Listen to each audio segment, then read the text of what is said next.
Hey everyone, I got a new microphone, so hopefully maybe this will work a little bit better. I wanted to do a really short video on a simple translator that we built. Okay, this is kind of like going the opposite direction that we wanted to go. Everybody wants to build bigger and better. This is simply an Excel spreadsheet converted into an 837.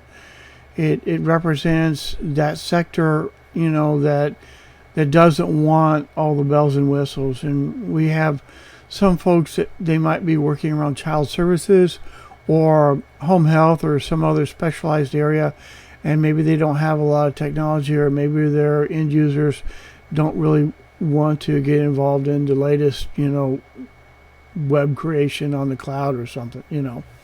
So this is for that sector, but it's not just for that. I mean, we have a Medicare Advantage, sector that will use, this type of technology for, like your chart review records and stuff, something very simple. So it doesn't necessarily have to mean someone that's low tech. It could be a very highly technical entity that just doesn't want things to be more complex than they have to be. So let's just jump in real quick.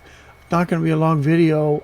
You basically have a spreadsheet, and then we put together the common fields that you might find in an 837.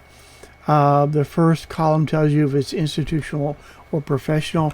If this claim was institutional, it would look like that.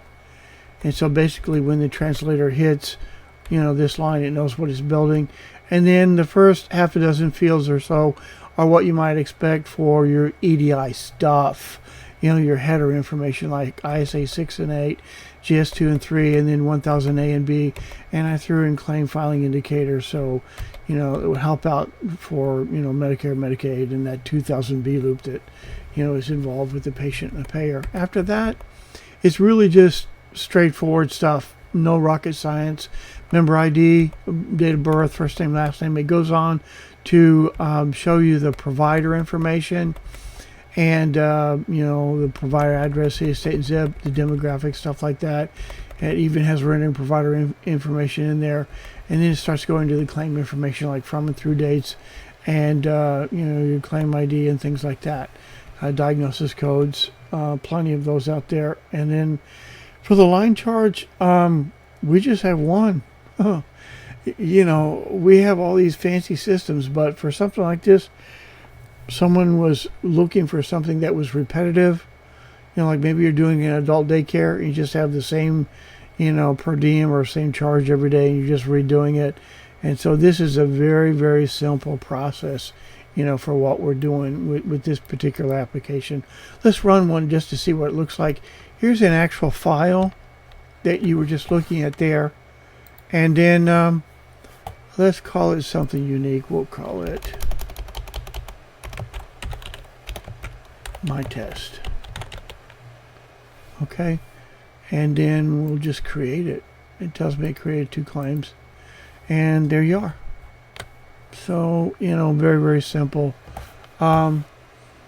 So one thing that we like to do in a case like this is that we'll also we have a validation process that we're very happy with. It's called Redfish. It's actually a translator, but it has a very, very stout validation engine in it for the 837, and it also edits or validates some of the other transactions as well. But we mainly use it for the 837s, and I'll run.